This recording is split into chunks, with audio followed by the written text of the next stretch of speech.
Hello everyone, SirMonkeySuit Zabby here, back again with Hunter Hunter. We're on episode 99. In the last episode, we had Gon and Killua, who infiltrated the East Goto, or I guess what we're calling it is essentially North Korea, because, you know, all of their ideals kind of line up with what North Korea is all about. So, yeah, so they snuck in.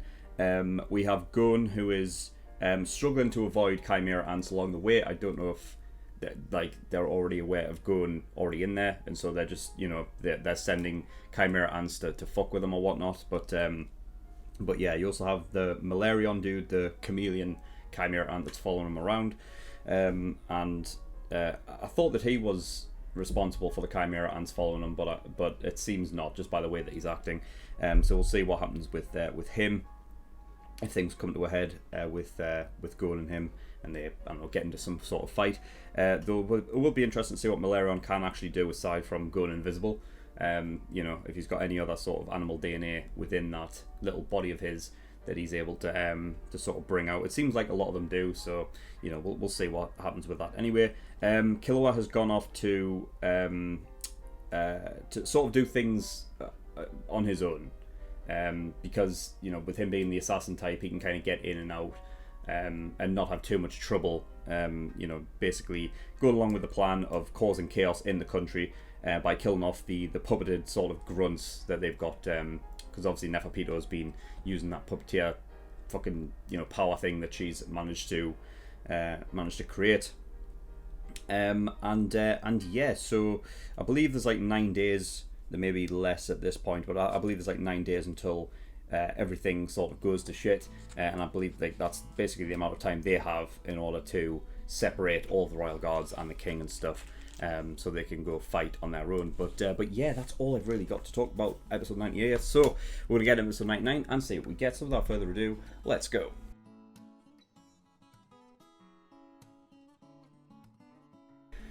Okay, episode 99. All right, well. That wasn't a turn I was expecting, for them to go into just martial law and basically make it harder. Although, that being said, Killua doesn't think it's that hard. He sees it as almost like he's seen it as a challenge. Like, clearly it's a harder thing to do, right?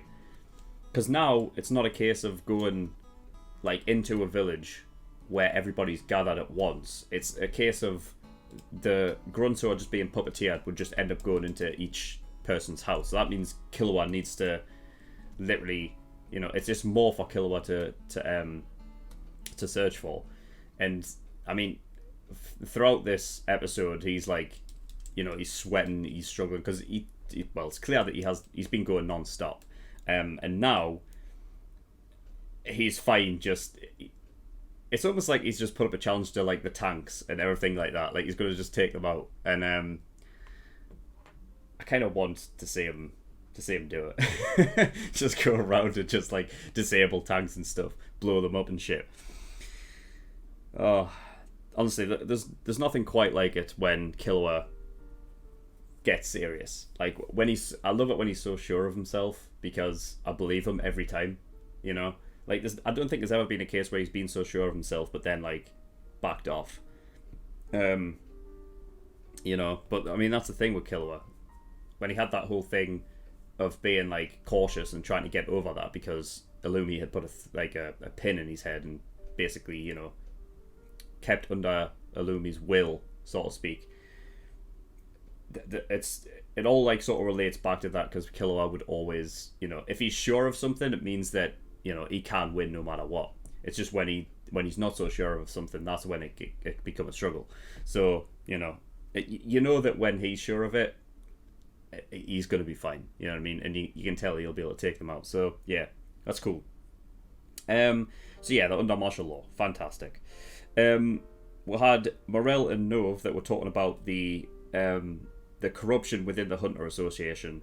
Now whether it's got to be within, like, directly within the Hunter Association, like the you know, the I guess the goons that are just sitting around a table, like the council of the Hunter Association or whatever, because there was talk about Netero stepping down, or, you know, basically, you know, they're asking for somebody to take his place, essentially.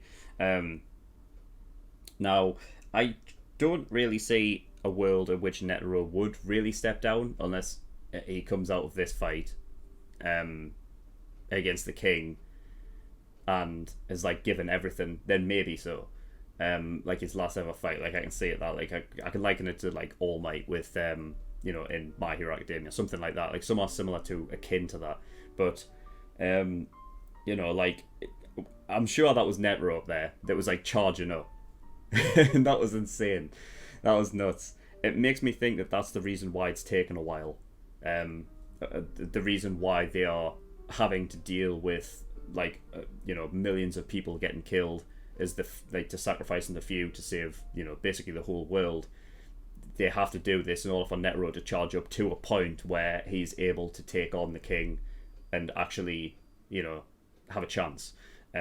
Because that was the things, like if I was to go up, he said if I was to go up against one of the royal guards, which was Neferpito, that he would struggle with that one. So I think that must be what it is. Like he's focusing his aura and charging up so that when the fight does come, he's able to go head to head with him and hopefully overcome him.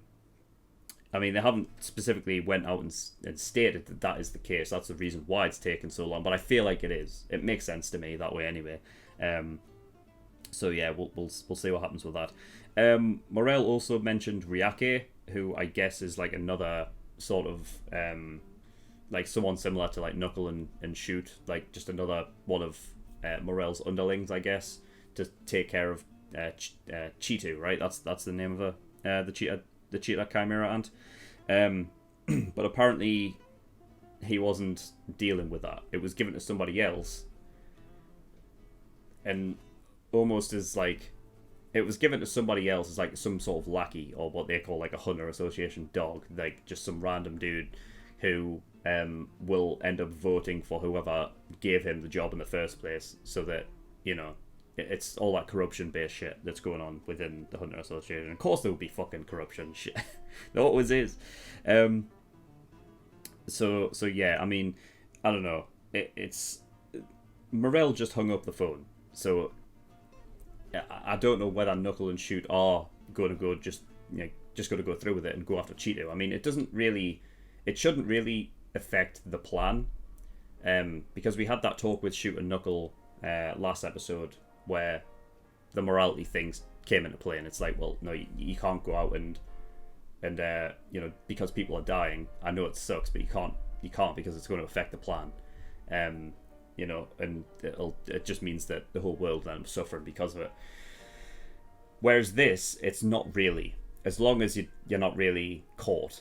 Now, the fact that the whole country's under martial law makes it a bit tougher, but I get where Knuckles going with it. Like, by allowing Cheeto to get there and possibly become stronger, just can, it can fuck with things even more and make things a whole lot tougher later on. So I guess I get what he means. It's just a question of whether he can, because if he can get there and dispatch Cheeto without, interrupting the plan, then fine, do it. But this is all like in hindsight, so it's like if he can't do it, then but you'll not know if he can do it unless he does it. So it's just one of those things. We'll just have to wait and see what becomes of that. Yeah, so Neferpito, she basically figured out that these some of the grunts that she was puppeteering were basically being disabled, and obviously because she can tell which ones are being disabled, she can tell a location of where it happens, meaning that it sort of acts as almost like a tracker device for where Killua is. And she talked to Shia about it, and Shia is I mean, the royal guards, aside from maybe Yuppie, the other two seem very smart. That nothing really gets past them at all. They already know that the lion and his group are traitorous and not to be trusted.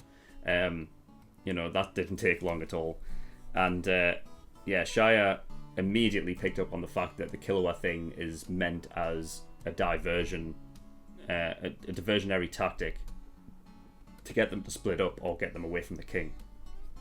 And Shire said that that's our main objective, so like to stay with the king, so we don't do it, which makes it tough. It makes me think, what lengths are they going to have to go to get them to separate from the king and from each other? I don't know what they could possibly do in order for that to be the case, because it seems like they're only. It just seems like they don't have any personal feel. It's not like he can go take like somebody, like, or something personal to them, unless he could somehow get Shire's violin. You know what I mean? Like, it's going to be. I don't know. I'm just going to be shocked either way. So somehow they're going to have to get them to split up. And at this point, I just don't know how they're going to do it. If this isn't going to work, then what is? I suppose if...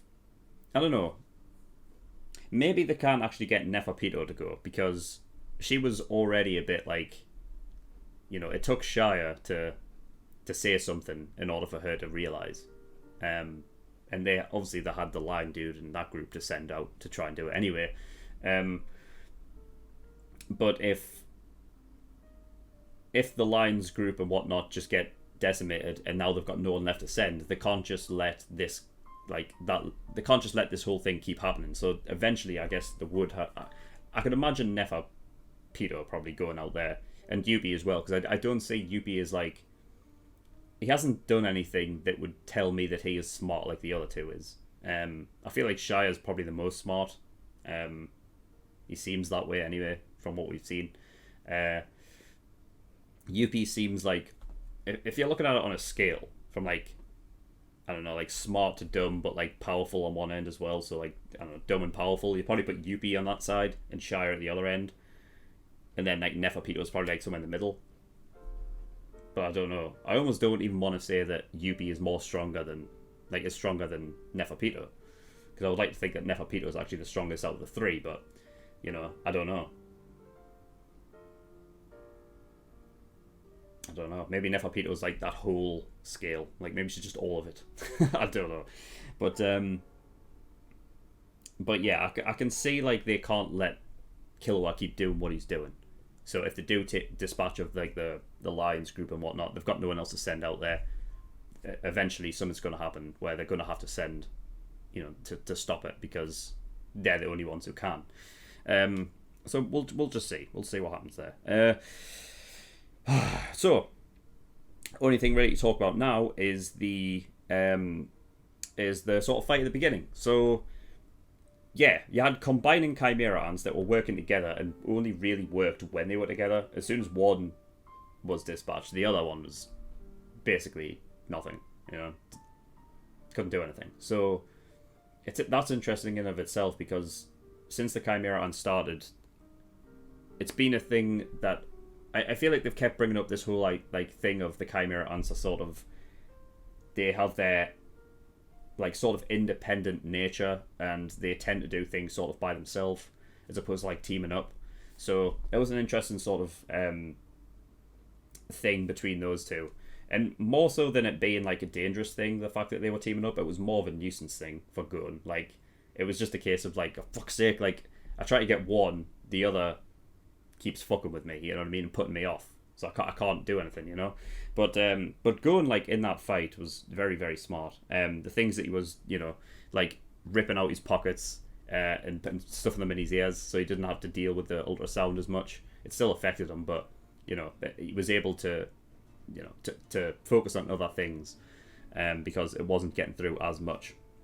But then using the ultrasonic like against the bat itself, and I love the fact that they actually visualized the thing of like a wall of sound.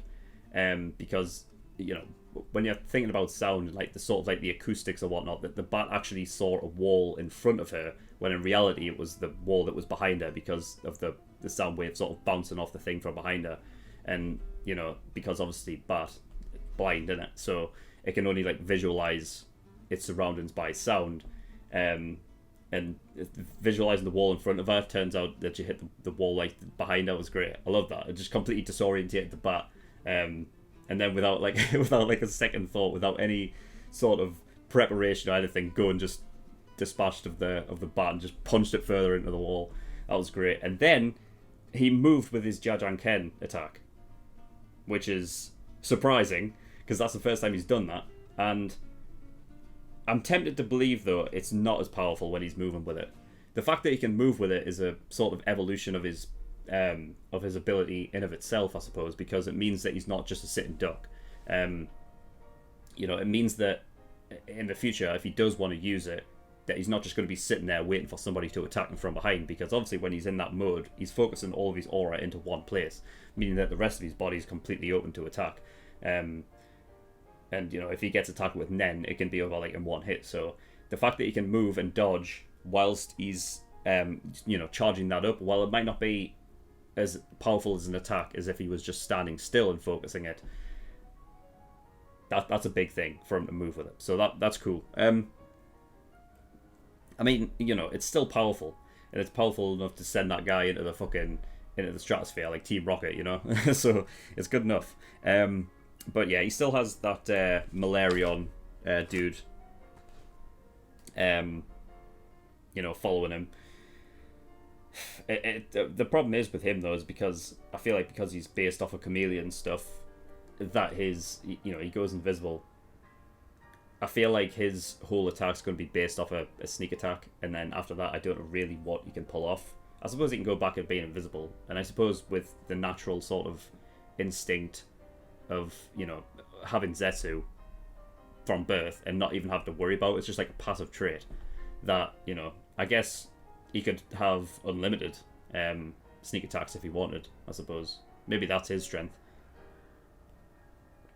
But yeah, we'll have to see what comes of that. And yeah, the last thing I want to talk about as well is the changing of the Chimera ants, like their animal state, like that they're able to just do this now. Like the first time we saw it was with Zazan, right? Last episode, or the episode before, where she ripped off her scorpion tail and then became like a big sort of crocodile slash. I don't know what the fuck it was. But being able to just change their sort of genetic makeup like that on the fly seems to be a new thing that they've inherited, and they haven't had this before. Like back when they were all in the NGL and shit was going down, then this never really happened. So it makes me think this is something new that they've developed, that they can do now, where they can just sort of change and in between their different animal DNA bits that they were given. So, yeah, it's going to be interesting. It makes me wonder if that could be used with the Royal Guards, though I don't really see. I don't know. Well, maybe the Royal Guards are a bit more pure. Like maybe they just have like one specific animal. I don't know, but they don't look like it though. I suppose Shia does. It looks like a sort of butterfly. He could be that. But that surprises me, the fact that if he is a butterfly, I don't know what nutritional value the Queen would have gotten that. And that would have been enough to give the, But I guess if it's just like the defining feature, it doesn't mean that they haven't got anything more. But that's just what they look like. I don't even know what the fuck Neferpitou is. So, I don't know. But we'll see if that ever becomes... Because I can see it like, with it being a boss battle, it's just going into level 2. It's like what they did with the Puppeteer thing, It's like goes into the next stage, where they just evolve into something else, and now it's stronger. Now we're going to beat that. It's just typical gaming boss battle type scenarios and stuff. So we'll just have to see if that, if that ever happens. And also no Palm as well. So I don't know if... I feel like she would have some value with her blood magic, right? Because it's supposed to be special. At least that's what Nov says. So I imagine it would come into play at some point. But we haven't seen her. She's been hiding out in the background and not really doing much. And I don't know where she is right now. So yeah, we'll just have to see if she ever comes back into it. Hopefully she does, because I find it quite funny. But yeah, that is all I've got for episode 99. And now, next episode, we've hit the century. We're on episode 100. That's crazy. It's like... It's probably been official for some time now, but, it's definitely like the longest running show that I've actually reacted to. So episode 100, that's a big deal. So yeah, I'll be getting into that next, but that's all I've got for right now. So thank you everyone for watching. In the description below, I've linked certain things. One of them is the Discord, so you can get yourself over there. And I also have a Patreon page as well. So if you do want to support me on Patreon, that'd be very much appreciated. There is a bunch of different tiers and rewards depending on how much you want to support me with. So there's the early access tier for $5 a month. Gives you access to shows a week early, and you get 4 episodes of Hunter x Hunter every week. That's 2 on Monday and 2 on Friday. as opposed to the usual general public that only get access to 2 episodes of those a week. So by the time this episode comes out on YouTube for the general public, you could go over, become an early access tier patron, and have access to the rest of the show in reaction. So if you can binge watch the entire show within a month, it's only going to cost you $5 to watch the rest of the show in reaction. So it's a pretty good deal. There's also full length there for $10. That doesn't matter for this show, but it will do for other ones. And then there are other shows where you can pay to have me react to a certain show. So if you want me to react to a certain show, go have a look at those tiers and see what they offer. But that is all I've got. So thank you for watching. I'll see you all next time. Bye bye.